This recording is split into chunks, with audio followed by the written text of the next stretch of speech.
Who do we call when we're in trouble and someone has a knife or a gun? We I call wouldn't the call the police. police. Why wouldn't you call the police? I don't trust them. My life's in Why? more Who would danger you call? in their presence. Professor, who would you call? I wouldn't call anybody. Voy a la playa y subió la marea.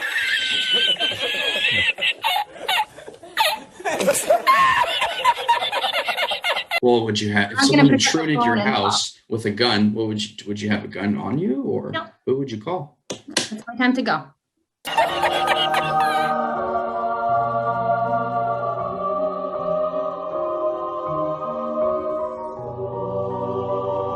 What's going on, everyone? Jeremy here from The Quartering, and a bit of an update on these kind of woke college campus collapses, and a brand new story from a lunatic professor berating a student indignantly. Is that the right word for that? Simply for not saying that all police are bad. You know, when I went to college, it's back in the Stone Ages, but a lot of people don't know this. I actually have a master's degree from a traditional university, and I never encountered any of this stuff, like any woke injection. But I was studying business. I don't know if modern day business school would have this kind of crap in it or not, or if this is more of an undergraduate type thing that people are running into. But this week, there was an interaction with a Cypress College professor and a student. Cypress College professor on leave following viral video of heated exchange with student who called police heroes. Now, he didn't say all, he said some, and he said that they are heroes of a sort. A Cypress College professor is on leave after a Zoom video of a heated discussion with a student who called police heroes in class went viral recently. What I love about distance learning is it's opening up a lot of this to regular people like you and I to see what students are being taught in the universities. And especially, now I want to make a distinguishment here though. If it's a private university and it receives no public funding, I really don't have a lot of criticism. It's good that it's getting out there. So parents can make a good financial decision, which I'll show you many have. But when you're talking about using public funds, my tax dollars, your tax dollars, I have a lot more to say because, well, we're paying for this. The nearly 3-minute clip of the exchange, which was widely circulated online and has since garnered much national attention, begins after the presentation. Throughout the discussion, the professor interrupts the student and presses him on various points about policing in America. Quote, "I think cops are heroes and they have a very difficult job," the student said in the video. "But we have to," at that point the teacher interrupts, "all of them?" "I'd say a good majority of them," he responded, noting that there are bad people in every business. At that point, the teacher then cuts him off again.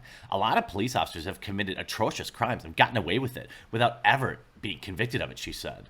The student replies, this is not popular to say, but I do support our police, and we have bad people, and that there are people that do bad things should be brought to justice." "I agree with that," he responded, which is a totally reasonable take.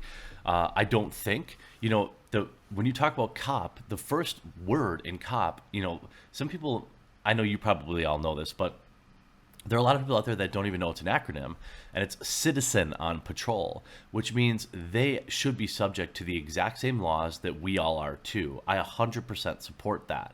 I would think most officers would too. So he goes on to say they haven't, the instructor injects.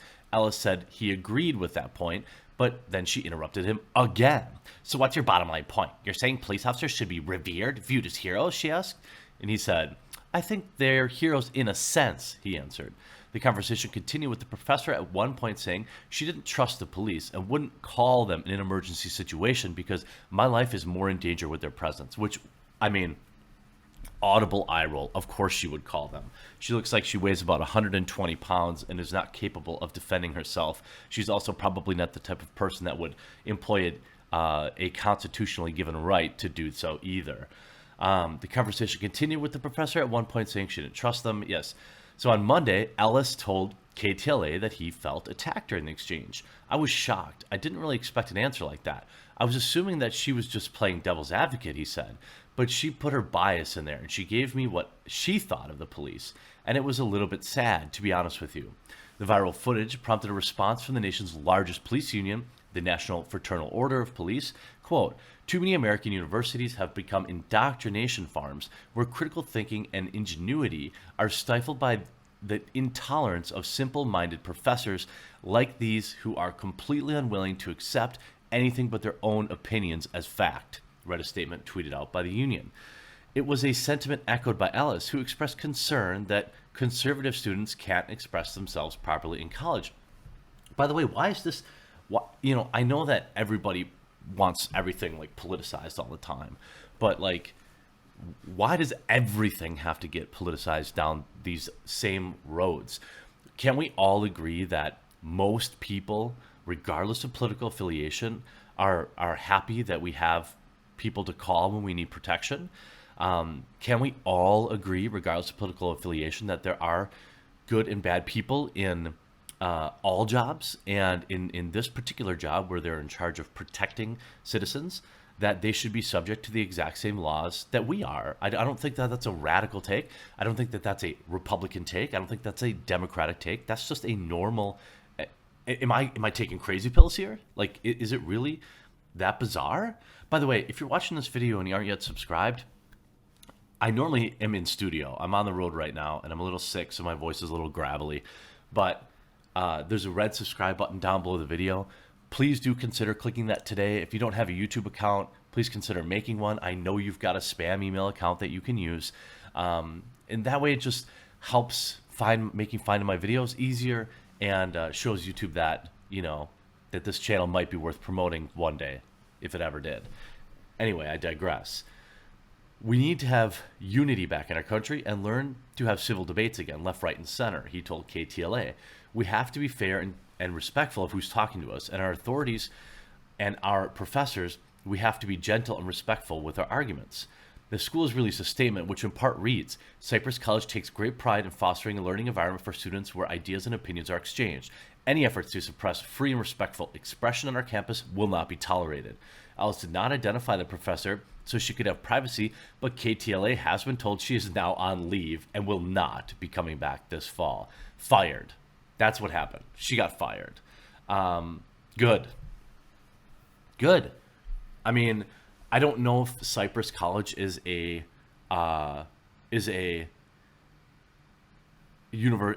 publicly funded, if they receive any government aid, but they should. The video is just a microcosm. It's just a tiny example of what people, students are going through nowadays. And I would just argue that, why would you send your kid to a school like this? By the way, too many parents think that a four-year university is the only way for their students, when they should really strongly be considering trade schools. People are always going to need tradespeople to do work around their homes.